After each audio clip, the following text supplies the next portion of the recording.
નમસ્કાર મિત્રો, police constable અને પોલીસ સબ ઇન્સ્પેક્ટર ભરતી 2024ની ટોટલ ભરતી 12,472નું નોટિફિકેશન આવી ગયેલ છે. તો ચલો મિત્રો તેના વિશે સંપૂર્ણ માહિતી મેળવીએ. તો ગુજરાત પોલીસ દળના વર્ગ 3 અને પોલીસ સબ ઇન્સ્પેક્ટર કેડરની બિન હથિયારી પોલીસ સબ ઇન્સ્પેક્ટર તથા લોકરક્ષક કેડરની બિન હથિયારી પોલીસ કોન્સ્ટેબલ, હથિયારી પોલીસ કોન્સ્ટેબલ SRPF અને જેલ સિપાહીની ખાલી જગ્યાઓ સીધી ભરતીથી ભરવા માટે ગુજરાત પોલીસ ભરતી બોર્ડ દ્વારા ફક્ત ઓનલાઈન અરજીઓ મંગાવવામાં આવેલ છે.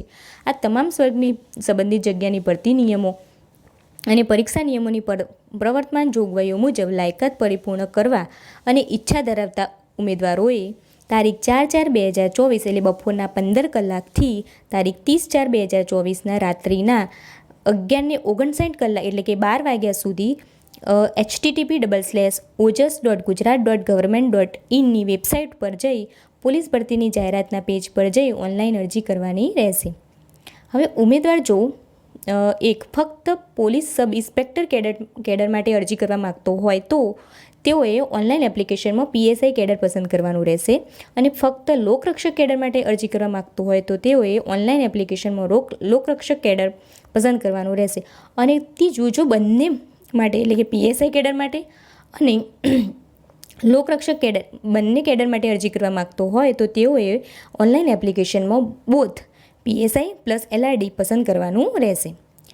હવે ઓનલાઈન અરજી કરતી વખતે ઉમેદવારે પોતાનો રંગીન પાસપોર્ટ સાઇઝનો તાજેતરનો ફોટાની ઇમેજ 15 KB અને સ્પષ્ટ વંચાય તેવી સહીની ઇમેજ 15 KB સાઇઝથી વધે નહીં તેવી JPG ફોર્મેટમાં અપલોડ કરવાની રહેશે. બરાબર મિત્રો. હવે ભરતીની કુલ 12,472 ભરવાની જગ્યાઓ છે, જેમાં અનામત વર્ગના અને બિન અનામત વર્ગની કેટલી જગ્યાઓ છે એ પોલીસ સબ ઇન્સ્પેક્ટરની, લોકરક્ષકની અને જેલ સિપાહીની કેટલી જગ્યાઓ છે તે તમે એક વખત આ વિડીયો પોઝ કરીને જોઈ લેશો. બરાબર મિત્રો. એમાં મહિલાની કેટલી જગ્યા છે અને પુરુષની કેટલી જગ્યા છે. હવે વયમર્યાદા અને શૈક્ષણિક લાયકાત જોઈ લઈએ. તો બિન હત્યાધારી પોલીસ સબ ઇન્સ્પેક્ટર એટલે PSI. બરાબર. PSIની આપણે પહેલાં તો વયમર્યાદા જોઈએ તો લઘુત્તમ 21 વર્ષ છે અને મહત્તમ 35 વર્ષ છે. એટલે 30/4/1989થી 30/4/2003 સુધી જન્મેલ વ્યક્તિ હોય એ PSIનું ફોર્મ ભરી શકે. હવે એની શૈક્ષણિક લાયકાત જોઈએ તો ઉમેદવાર ભારતના અથવા તો રાજ્ય અધિનિયમથી અથવા તો તે હેઠળ સ્થાપેલી યુનિવર્સિટીમાંથી માન્ય થયેલી કોઈપણ શૈક્ષણિક સંસ્થામાંથી અથવા યુનિવર્સિટી ગ્રાન્ટ કમિશન અધિનિયમ 1961ની કલમ 3 હેઠળ કોઈ બી યુનિવર્સિટીમાંથી શૈક્ષણિક સંસ્થામાંથી મેળવી સ્નાતકની પદવી ધરાવતો હોવો જોઈએ અથવા તો સરકારે માન્ય કરેલ તેની સમકક્ષ લાયકાત ધરાવતો હોવો જોઈએ. એટલે મિત્રો ગ્રેજ્યુએટ હોવો જોઈએ વ્યક્તિ. બરાબર. PSIનું ફોર્મ ભરવા માટે. હવે લોકરક્ષક કેડર માટે જોઈએ તો લોકરક્ષક કેડરમાં બિન હથિયારી પોલીસ કોન્સ્ટેબલ, હથિયારી પોલીસ કોન્સ્ટેબલ, જેલ સિપાઈ અને બિન પોલીસ કોન્સ્ટેબલ એટલે કે SRPF. હા મિત્રો, એમની વયમર્યાદા જોઈએ તો લઘુત્તમ 18 વર્ષ છે અને મહત્તમ 33 વર્ષ છે. એટલે તારીખ 30/4/1991થી તારીખ 30/4/2016 સુધી જન્મેલ વ્યક્તિ હોય એ લોકરક્ષક એટલે કે LRDનું ફોર્મ ભરી શકશે. બરાબર. હવે એની શૈક્ષણિક લાયકાત જોઈએ તો ધોરણ 12 પાસ એટલે કે હાયર સેકન્ડરી પરીક્ષા પાસ થયેલી હોવી જોઈએ અથવા તો ગુજરાત સરકાર દ્વારા ઠરાવેલા ઠરાવ મુજબમાં જણાવ્યા મુજબ ધોરણ 12ના સમકક્ષ પરીક્ષા પાસ કરેલી હોવી જોઈએ. બરાબર. હવે પોલીસ સબ ઇન્સ્પેક્ટર કેડર અને લોકરક્ષક કેડરમાં ઉપલી વયમર્યાદા બાબતે સૂચનાઓ. બરાબર. કેટલી છૂટછાટ આપવામાં આવી છે તો અનુસૂચિત જાતિ, અનુસૂચિત જનજાતિ, OBC એટલે SCBC વાળા, આર્થિક રીતે નબળા એટલે કે EWS વાળા વર્ગના ઉમેદવારોને ઉપલી વયમર્યાદામાં 5 વર્ષની છૂટછાટ આપવાની. મિત્રો આપણને પહેલાં PSIમાં તમે જોયું કે 21 વર્ષના 33 વર્ષ હોય, એમાં જો કોઈ SC હોય, ST હોય, EWS, SCBC હોય તો એ લોકોને 5 વર્ષની છૂટછાટ આપવામાં આવે છે. બરાબર. પણ હવે તમામ મહિલા ઉમેદવારને ઉપલી વયમર્યાદા 5, જો મહિલા હોય તો મહિલાને જે વયમર્યાદા છે જે નક્કી કરેલી છે 21 થી 35 અને 21 થી 33 અને 18 થી 33માં તેમાં તમામ મહિલાને 5 વર્ષની છૂટછાટ આપવામાં આવે છે. અને અનામત કક્ષાની મહિલા ઉમેદવાર હોય એટલે કે SC હોય, ST હોય, SCBC હોય, EWS તો એમને વયમર્યાદાના કુલ 10 વર્ષની છૂટછાટ આપવામાં આવે છે. બરાબર. હવે એક્સ સર્વિસમેન માટે જોઈ લઈએ તો એક્સ સર્વિસમેને કરેલા સેવાના સંદર્ભ નિયમોસર મળવાપાત્ર છૂટ માજી સૈનિક સળંગ 6 માસથી ઓછી નહીં તેટલી ફરજ બજાવેલ હોય અને નોકરીમાંથી નિયમિત રીતે નિવૃત્ત થયા હોય તેવા માજી સૈનિકને તેમને બજાવેલ ખરેખર ફરજનો સમયગાળો તેમની ઉંમરમાંથી બાદ કરતાં મળતી ઉંમર ભરતી નિયમો ઠરાવેલ ઉપલી વય મર્યાદાથી 3 વર્ષ કરતાં વધતી હોવી જોઈએ નહીં. બરાબર. હવે સરકારશ્રીના સામાન્ય વહીવટમાં ઠરાવેલા ઠરાવ અનુસાર જોગવાઈ મુજબ પાત્રતા ધરાવતા રમતવીરોને ઉપલી વય મર્યાદામાં 5 વર્ષની છૂટછાટ મળે છે. રાજ્ય પોલીસ દળમાં કોન્સ્ટેબલમાં ફરજ બજાવતા હોય, હેડ કોન્સ્ટેબલમાં ફરજ બજાવતા એએસઆઈ તરીકે હાલ સેવા બજાવી રહેલા ઉમેદવારને બિન હથિયારી પોલીસ સબ ઇન્સ્પેક્ટર વર્ગમાં ઉપલી વયમાં નિયમ મુજબ 3 વર્ષની છૂટછાટ મળવાપાત્ર રહેશે. ઉપરોક્ત તમામ છૂટછાટ બાદ ઉમેદવાર એટલે માજી સૈનિક સિવાયની ઉંમર 45 વર્ષથી વધુ હોવી જોઈએ નહીં. મૂળ ગુજરાતમાં અનુસૂચિત જાતિ, અનુસૂચિત જનજાતિ, સામાજિક અને શૈક્ષણિક રીતે પછાત વર્ગ અને આર્થિક રીતે નબળા વર્ગોના ઉમેદવારને જ અનામત વર્ગનો લાભ મળવાપાત્ર રહેશે. હવે પોલીસ સબ ઇન્સ્પેક્ટર કેડર અને લોકરક્ષક કેડર માટે જરૂરી સૂચનાઓ જોઈએ. તેમાં પહેલી જોઈએ કોમ્પ્યુટરનું જ્ઞાન. તો ઉમેદવાર રાજ્ય સરકારના જે સામાન્ય વહીવટ વિભાગના પત્ર અન્વયે નક્કી કરેલ અભ્યાસક્રમ મુજબ કોમ્પ્યુટર અંગેનું બેઝિક નોલેજ ધરાવતો હોવો જોઈએ. કોઈપણ તાલીમી સંસ્થાનું પ્રમાણપત્ર માર્કશીટ ધરાવતો હોવો જોઈએ અથવા તો સરકાર માન્ય યુનિવર્સિટી અથવા તો સંસ્થામાં કોમ્પ્યુટર જ્ઞાન અંગેનો કોઈપણ ડિપ્લોમા, ડિગ્રી કે સર્ટિફિકેટ કોર્સ કરેલો હોય તેવા પ્રમાણપત્રો અથવા તો ડિગ્રી કે ડિપ્લોમા અભ્યાસક્રમો કોમ્પ્યુટર એક વિષય તરીકે હોય તેવા પ્રમાણપત્રો અથવા તો ધોરણ 10 અથવા તો ધોરણ 12ની પરીક્ષા કોમ્પ્યુટરના વિષય સાથે પાસ કરેલ હોય તેવા પ્રમાણપત્રો ધરાવતા હોવા જોઈએ. તેમજ આ તબક્કે આવું પ્રમાણપત્ર ન ધરાવતા ઉમેદવારો પણ અરજી કરી શકશે, પરંતુ આવા ઉમેદવારોએ નિમણૂક સત્તાધિકારી સમક્ષ કોમ્પ્યુટરની બેઝિક નોલેજની પરીક્ષા પાસ કર્યાનું આવું પ્રમાણપત્ર નિમણૂક મેળવતા પહેલાં અચૂક રજૂ કરવાનું રહેશે, અન્યથા નિમણૂક મેળવવા પાત્ર થશે નહીં. પછી બીજું જોઈએ તો તમામ ઉમેદવારે ભરતી નિયમો મુજબ ગુજરાતી અથવા તો હિન્દી અથવા તો બંને ભાષાનું જરૂરી જ્ઞાન ધરાવતા હોવા જોઈએ. તેમજ નાગરિકત્વ, શારીરિક યોગ્યતા અને સારા ચારિત્ર્ય અંગેની ગુજરાત મુલકી સેવા વર્ગીકરણ અને ભરતી નિયમો 1967ની જોગવાઈઓ ઉમેદવારે પરિપૂર્ણ કરવાની રહેશે. બરાબર.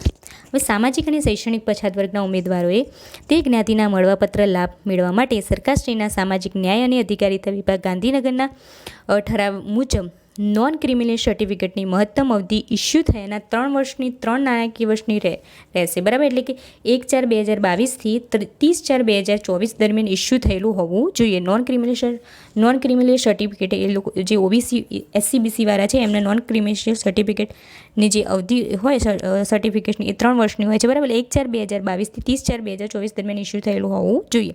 આ પ્રમાણપત્ર મંગાવવામાં આવે ત્યારે રજૂ કરવાનું રહેશે, અન્યથા અનામતનો લાભ મળવાપાત્ર રહેશે નહીં. ઉમેદવારે પ્રમાણપત્રના નંબર અને તારીખ ઓનલાઈન અરજી કરતી વખતે દર્શાવવાના રહેશે. હવે સામાજિક ન્યાય અને અધિકારીના વિભાગના ઠરાવમાં જોગવાઈ મુજબ આર્થિક રીતે નબળા વર્ગો એટલે કે EWS માટે પાત્રતા પ્રમાણપત્રો ઇસ્યુ થયા તારીખથી 3 વર્ષ સુધી માન્ય ગણવામાં આવશે. એટલે કે 1/5/2021થી 30/4/2024 દરમિયાન ઇસ્યુ થયેલું હોવું જોઈએ EWSનું સર્ટિફિકેટ. બરાબર. આ પાત્રતા પ્રમાણપત્ર આ સમયગાળા દરમિયાન ઇસ્યુ થયેલ હશે તો જ માન્ય ગણવામાં આવશે. હવે મિત્રો, જે આપણે PSI અને લોકરક્ષકની ભરતી છે એમાં શારીરિક લાયકાત જોઈએ. તો શારીરિક ધોરણોમાં પુરુષ ઉમેદવારો માટે જોઈએ તો મૂળ ગુજરાતના અનુસૂચિત જનજાતિના ઉમેદવારો માટે ઊંચાઈ 162 સેન્ટીમીટર હોવી જોઈએ. છાતી ફૂલાવ્યા વગરની 79 સેન્ટીમીટર અને ફૂલાવેલી 84 સેન્ટીમીટર હોવી જોઈએ. અનુસૂચિત જનજાતિના ઉમેદવાર સિવાયના તમામ ઉમેદવારો, મિત્રો યાદ રાખજો, તમામ ઉમેદવારો માટે ઊંચાઈ 165 સેન્ટીમીટર અને છાતી 79 ફૂલાયા વગરની અને ફૂલાવેલી 84 સેન્ટીમીટર હોવી જોઈએ. છાતીનો ફૂલાવો ઓછામાં ઓછો 5 સેન્ટીમીટર થવો અનિવાર્ય છે. હવે મિત્રો, મહિલા ઉમેદવારો માટે જોઈએ તો મૂળ ગુજરાતના અનુસૂચિત જનજાતિના ઉમેદવારો માટે ઊંચાઈ 150 સેન્ટીમીટર હોય છે. બરાબર. મિત્રો, મહિલા માટે ખાલી ઊંચાઈ જ આપણે એક જોવાનું હોય છે. જે ઊંચાઈ અનુસૂચિત જનજાતિ માટે 150 સેન્ટીમીટર હોય છે અને અનુસૂચિત જનજાતિના ઉમેદવારો સિવાયની તમામ મહિલાઓ માટે 155 સેન્ટીમીટર ઊંચાઈ જોઈએ છે. હવે ઉમેદવાર નીચે જણાવ્યા પૈકીની એક કે વધારે શારીરિક ખામી ધરાવતો હશે તો તેને શારીરિક રીતે અયોગ્ય ગણવામાં આવશે. કઈ કઈ ખામી હોય તો વાંકા ઢીંચણવાળો હોય, ફૂલેલી છાતી હોય, ત્રાંસી આંખ હોય, સપાટ પગ હોય, કાયમની અતિશય ફૂલેલી નસ હોય, ફૂલેલો અંગૂઠો હોય, અસ્થિભંગ અંગ હોય, સડેલા દાંત હોય, ચેપી ચામડીના રોગ હોય, રંગ અંધત્વની ખામી હોય. મુદ્દા નંબર 10 જેલ સિપાઈ કે મહિલા પુરુષ માટે લાગુ પડતું નથી. હવે ભરતીના નિયમોમાં જણાવેલ માપદંડ મુજબ ઉમેદવારે નિમણૂક પૂર્વે જરૂરી તબીબી પરીક્ષણમાં પાસ થવાનું રહેશે. ઉમેદવારે અમલમાં હોય તેવા સરકારના નિયમો, હુકમો તેમજ હિન્દી, ગુજરાતી, અંગ્રેજી ભાષાની તાલીમ, અન્ય ખાતાકીય તાલીમ, પૂર્વ સેવા તાલીમ અને તાલીમાંત પરીક્ષા આપવાની અને પાસ કરવાની રહેશે. નિમણૂક પામનાર તમામ ઉમેદવારોને પ્રવર્તમાન નવવર્તિત પેન્શન યોજના લાગુ પડશે. બરાબર. ઉમેદવારે અરજીપત્રકમાં દર્શાવેલ વિગતો કોઈપણ તબક્કે ખોટી માલુમ પડશે તો તેની સામે કાયદાકીય કાર્યવાહી કરવામાં આવશે તેમજ તેની ઉમેદવારી પણ રદ કરવામાં આવશે. હવે મિત્રો શૈક્ષણિક લાયકાત, કોમ્પ્યુટરની જાણકારી, ઉંમર, જાતિમાં કેટેગરી હોય general, SC, ST, OBC, SCBC, EWS, માજી સૈનિક, SCBC માટે નોન ક્રિમિનલ સર્ટિફિકેટ, EWS માટે પાત્રતા પ્રમાણપત્ર, NCC CCRT, રાષ્ટ્રીય રક્ષા યુનિવર્સિટી એટલે કે અગાઉ રક્ષા શક્તિ યુનિવર્સિટી તરીકે ઓળખાતી અથવા તો નેશનલ ફોરેન્સિક સાયન્સ યુનિવર્સિટીનું પ્રમાણપત્ર, રમતગમત, વિધવા અને અન્ય બાબતના ઉમેદવાર પાસેના અસલ પ્રમાણપત્રોને આધારે ઓનલાઈન અરજીમાં ભરેલ વિગતો સમગ્ર ભરતી પ્રક્રિયા માટે આખરી ગણવામાં આવશે. ઓનલાઈન અરજીમાં દર્શાવેલ વિગતોના સમર્થનમાં પ્રમાણપત્રો અને પુરાવાઓ બોર્ડ માગે ત્યારે ઉમેદવારે અસલ એટલે કે પ્રમાણિત ઝેરોક્સ નકલો સહિત રજૂ કરવાના રહેશે. ઉમેદવારે અરજીપત્રમાં દર્શાવેલ કેટેગરી એટલે કે જાતિ, જન્મ તારીખ, શૈક્ષણિક લાયકાત કે અન્ય બીજી કોઈ વિગતો પાછળથી બદલવાની રજૂઆત ગ્રાહ્ય રાખવામાં આવશે નહીં. ઓનલાઈન અરજીમાં દર્શાવેલ કેટેગરી એટલે કે જાતિ, જન્મ તારીખ, શૈક્ષણિક લાયકાત કે અન્ય બીજી કોઈ વિગતો અને ઉમેદવારની ખરેખર કેટેગરી, જન્મ તારીખ, શૈક્ષણિક લાયકાત કે અન્ય બીજી કોઈ વિગતોમાં તફાવત પડશે તો તે અંગે બોર્ડનો નિર્ણય આખરી ગણવામાં આવશે. ઉમેદવાર ઓનલાઈન અરજીપત્રક ભરતી વખતે જે મોબાઈલ દર્શાવે છે તે જ નંબર ચાલુ રાખવો પડશે. ભવિષ્યમાં બોર્ડ તરફથી આ ભરતી પ્રક્રિયાને સંબંધિત સૂચનાઓ ઉમેદવારને આ નંબરના મોબાઈલ નંબર પર SMSથી મોકલવામાં આવશે. તેથી મોબાઈલ નંબર નહીં બદલવા સૂચન કરવામાં આવે છે. ઉમેદવારે ઓનલાઈન અરજીપત્રક ભરતી વખતે પોતાનું ઈમેલ ID દર્શાવે તે હિતાવહ છે. જો પોતાનું ઈમેલ ID ન હોય તો તે પોતાના માતા પિતા, ભાઈ બહેન જેવા અંગત સગાઓના ઈમેલ ID દર્શાવવાની સલાહ આપવામાં આવે છે. બરાબર. અન્ય ત્રાહિત વ્યક્તિઓના ઈમેલ ID ન દર્શાવવાની સલાહ આપવામાં આવે છે. હવે મિત્રો પરીક્ષા ફી જોઈ લઈએ તો જનરલ કેટેગરીના ઉમેદવારો નીચે જણાવ્યા મુજબ ફી ઉપરાંત લાગુ પડતા બેંકના ચાર્જિસ, સર્વિસ ચાર્જિસ ભરવાના રહેશે. બરાબર. હવે EWS, SC, ST, SCBC તથા માજી સૈનિક ઉમેદવારે ફી ભરવાની રહેતી નથી. બરાબર. એટલે જનરલ કેટેગરીના ઉમેદવારે ફી ભરવાની હોય છે. PSI કેડર માટે 100 રૂપિયા ફી ભરવાની છે. લોકરક્ષક કેડર માટે 100 રૂપિયા અને બોથ એટલે PSI અને LRD બંને માટે 200 રૂપિયા ફી ભરવાની છે. બેંકના સર્વિસ ચાર્જિસ જેમાં વખત નિયમોસર વધારો ઘટાડો થઈ શકે છે જે ઉમેદવારોને બંધન કરતા રહેશે. હવે ઉમેદવારે ઉપર દર્શાવ્યા મુજબ ફી ભરવાની થાય છે. ઉમેદવાર જ્યારે ઓજસની વેબસાઇટ પર પોતાની અરજી કન્ફર્મ કરે ત્યારે તેઓ ઓનલાઈન પરીક્ષા ફી ભરવા માટે ઓનલાઈન એપ્લિકેશન ટેબમાં print application form pay fee પર ક્લિક કરવાથી ઓનલાઈન પેમેન્ટ માટેના ઓપ્શન દેખાય છે જેમાં ઓનલાઈન પેમેન્ટ ઓફ ફીસ પર ક્લિક કરવું રહેશે અને તેનાથી ફી ભરી અને પછી એની પ્રિન્ટ કાઢી લેવાની રહેશે. બરાબર. ઓનલાઈન ફી ભરવાની છેલ્લી તારીખ 7/5/2024 તે 11:59 સુધીની છે. રાત્રિના 11:59 સુધી 7/5/2024 સુધી ફી ભરી શકાશે. બરાબર. ઓનલાઈન ફી ભરવાની છેલ્લી તારીખ બાદ કોઈપણ સંજોગોમાં કોઈપણ રીતે પરીક્ષા ફી સ્વીકારવામાં આવશે નહીં. ઓનલાઈન ફી ભરેલ પહોંચની નકલ ઉમેદવારે ભરતી બોર્ડ દ્વારા માંગણી કરવામાં આવે ત્યારે ચૂક હાજર કરવાની રહેશે. બરાબર. હવે પરીક્ષા પદ્ધતિ કઈ રીતની હશે એ જોઈએ તો પોલીસ સબ ઇન્સ્પેક્ટર કેડરની પરીક્ષાના ચરણો પહેલું સ્ટેજ હોય છે જે ફિઝિકલ ટેસ્ટ હોય છે, એક ક્વોલિફાઈંગ નેચર હોય છે અને સેકન્ડ સ્ટેજ હોય છે મેઇન એક્ઝામ હોય છે. એ રીતે લોકરક્ષક એટલે કે કોન્સ્ટેબલ માટે પરીક્ષાના ચરણો છે. પહેલું સ્ટેજમાં ફિઝિકલ ટેસ્ટ હોય છે અને સેકન્ડ સ્ટેજમાં ઓબ્જેક્ટિવ MCQ ટેસ્ટ હોય છે. બરાબર. પોલીસ સબ ઇન્સ્પેક્ટર કેડર તથા લોકરક્ષક કેડરની શારીરિક કસોટી જોઈએ તો પોલીસ સબ ઇન્સ્પેક્ટર કેડર તથા લોકરક્ષક કેડરના પરીક્ષાના નિયમો જણાવ્યા મુજબ શારીરિક કસોટીના ધોરણો એક જ સરખા રાખવામાં આવે છે જેથી જે ઉમેદવારે બંને માટે એટલે કે પોલીસ સબ ઇન્સ્પેક્ટર અને લોકરક્ષક બંને માટે ઓનલાઈન એપ્લિકેશનમાં બોથ PSI પ્લસ LRD તરીકે અરજી કરેલ છે અને જો બંને ભરતી માટે લાયક હોય તો પણ તેઓએ એક જ વાર શારીરિક કસોટી આપવાની રહેશે. બરાબર.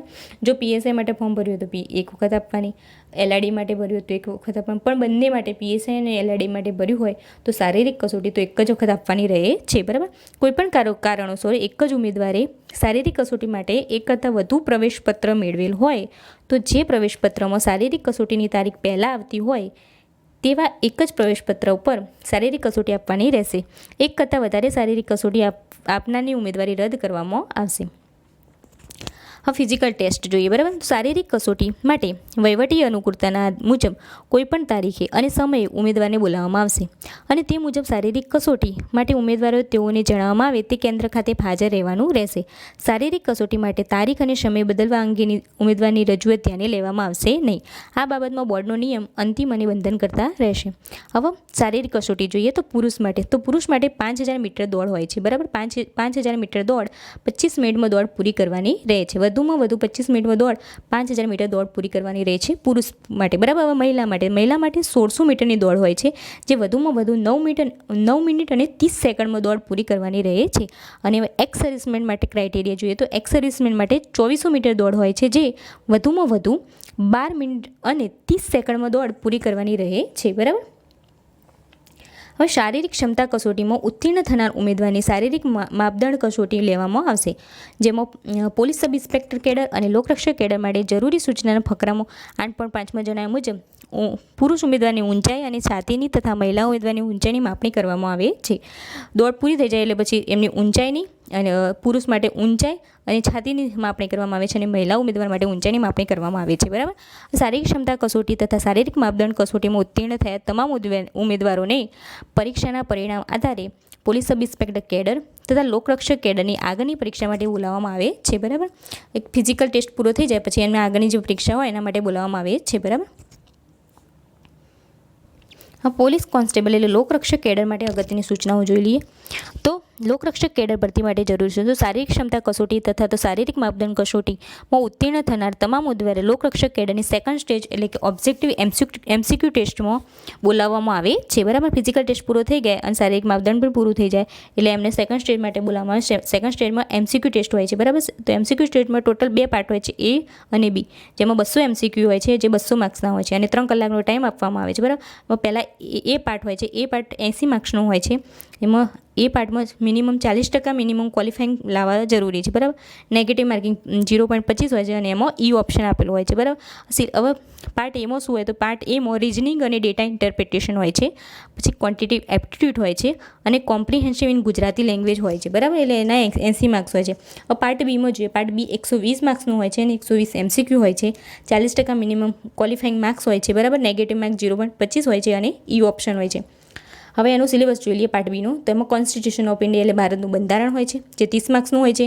કરંટ અફેર, સાયન્સ ટેકનોલોજી અને જનરલ નોલેજ જે 40 માર્ક્સનું હોય છે અને હિસ્ટ્રી, કલ્ચર, હેરિટેજ અને જિયોગ્રાફી ગુજરાત અને ભારતની જે જિયોગ્રાફી હોય છે એ 50 માર્ક્સની હોય છે, બરાબર. એમ કરીને 120 માર્ક્સ હોય છે, બરાબર. હવે આ પરીક્ષા ઓબ્જેક્ટિવ MCQ ટાઈપની હોય છે. તેમાં તમામ પ્રશ્નોના જવાબ આપવાના રહે છે. દરેક પ્રશ્નમાં ઈ ઓપ્શન હોય છે એટલે કે નોટ એટેમ્પ્ટનું ઈ ઓપ્શન આપવામાં આવેલું હોય છે અને નેગેટિવ માર્કિંગ 0.25નું રાખવામાં આવેલું છે, બરાબર. હવે જો એનસીસીનું C સર્ટિફિકેટ ધરાવતા ઉમેદવારને વધારાના 2 ગુણ આપવામાં આવે. જો એનસીસીનું તમારી જોડે C સર્ટિફિકેટ હોય તો વધારાના 2 ગુણ તમને આપવામાં આવે છે.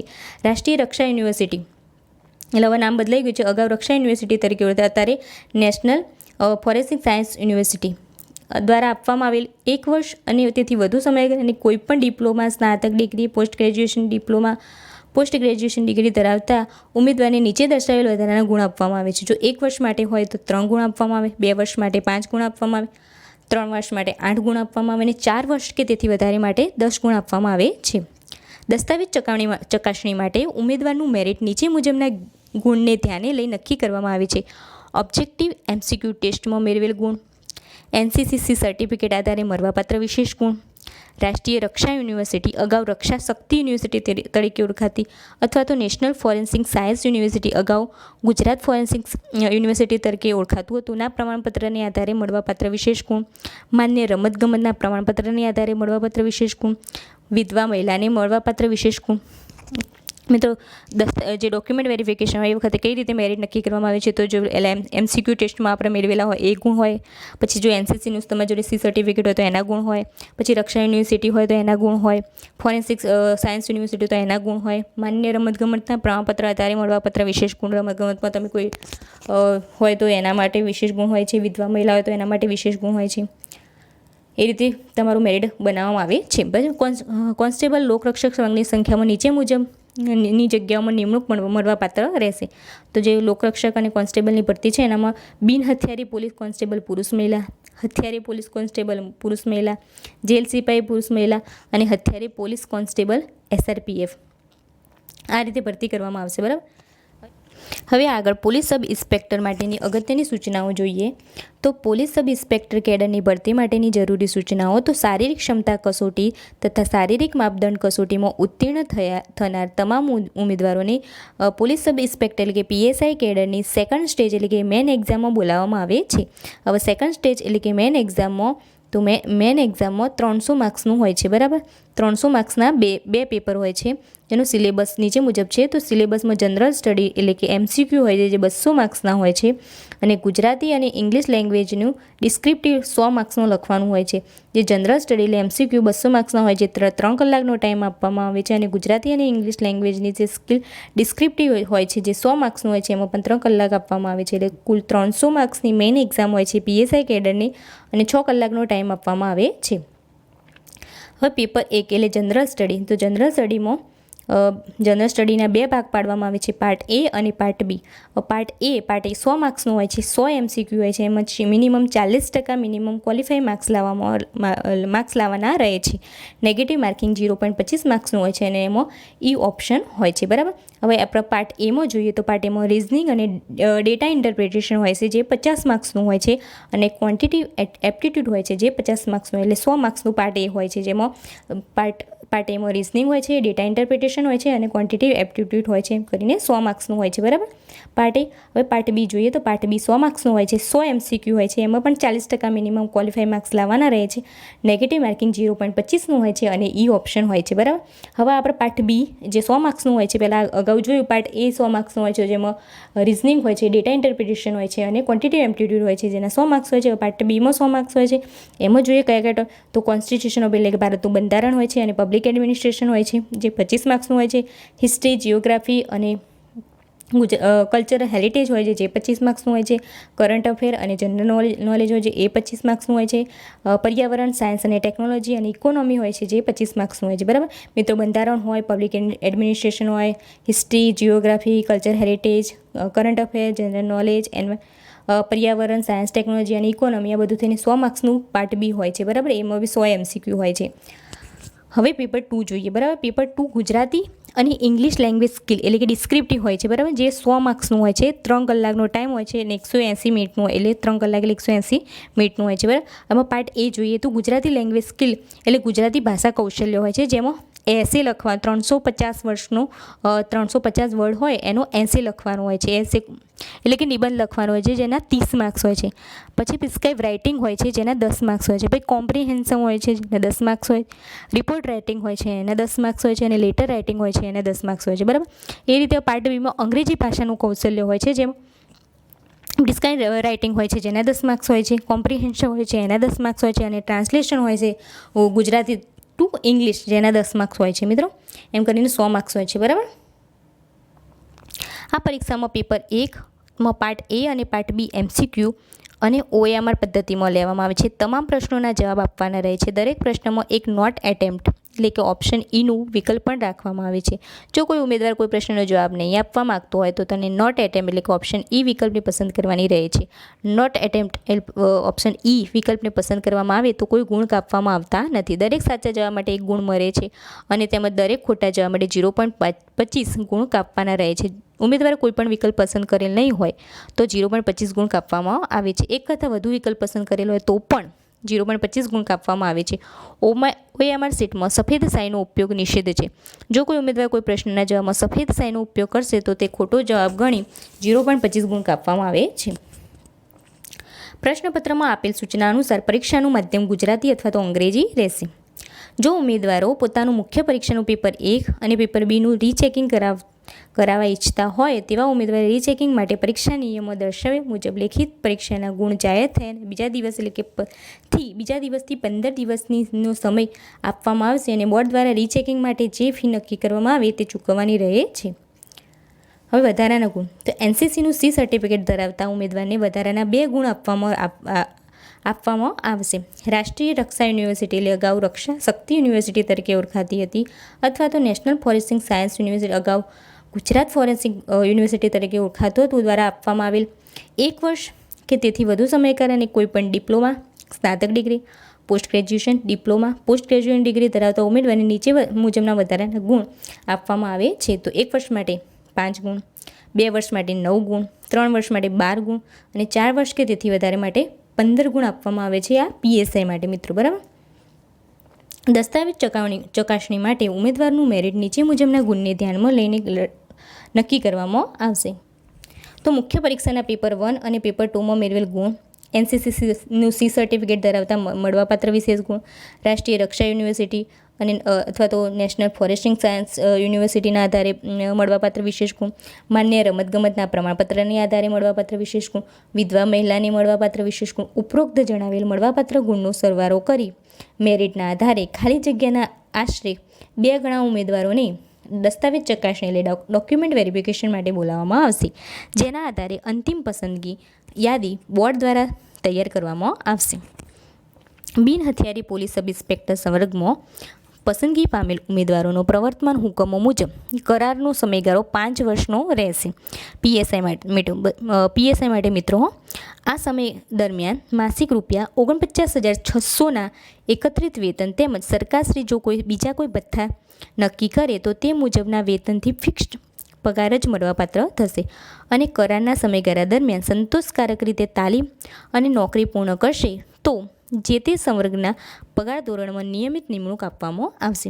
બિન હથિયારધારી પોલીસ સબ ઇન્સ્પેક્ટર સંવર્ગમાં પસંદગી પામેલ ઉમેદવારોએ કરાર આધારિત સમયગાળા દરમિયાન નિયમો અનુસાર light motor vehicle, heavy motor vehicle driving licence મેળવી લેવાનું રહેશે. પોલીસ સબ ઇન્સ્પેક્ટર સંવર્ગની જગ્યાઓમાં બિન હથિયારધારી પોલીસ સબ ઇન્સ્પેક્ટર મહિલા અથવા તો પુરુષ તરીકે નિમણૂક મળવાપાત્ર થશે. વધુમાં પૂછતાછ માટે તારીખ 4/4/2024થી 30/4/2024 દરમિયાન ટોલ ફ્રી નંબર 1800-233-5500 ઉપર સવારના 10:30 કલાકથી સાંજના 6 કલાક સુધી રવિવાર તથા જાહેર રજાના દિવસ સિવાય પૂછપરછ કરી શકાશે. તો મિત્રો આ હતી લોકરક્ષક તથા પોલીસ સબ ઇન્સ્પેક્ટર 2024ની ટોટલ 12,472 જગ્યાઓ અંગેની માહિતી. જો તમે આ અનુકૂળ લાયકાત ધરાવતા હોય તો તમે આ ફોર્મ જરૂરથી ભરી દો. ફોર્મ ભરાવાના શરૂ થઈ ગયા છે. 4/4/2024 ની ડેટથી ફોર્મ ભરાવાના શરૂ થઈ ગયા. તો મિત્રો ફોર્મ ભરી દેજો. અને જો તમને આ વિડીયો ગમ્યો હોય તો વિડીયોને લાઇક કરજો, વિડીયોની નીચે કમેન્ટ કરજો તથા અમારી ચેનલને સબસ્ક્રાઈબ કરજો તથા વિડીયોને વધુમાં વધુ શેર કરજો, જેથી આ વિડીયોનો લાભ તમારા તમામ મિત્રોને મળી રહે તથા એ લોકો પણ ફોર્મ ભરી શકે. અને 30/4/2024 જેની છેલ્લી ડેટ છે તો તેના પહેલાં દરેક મિત્ર ફોર્મ ભરી દેજો. બરાબર. Thank you.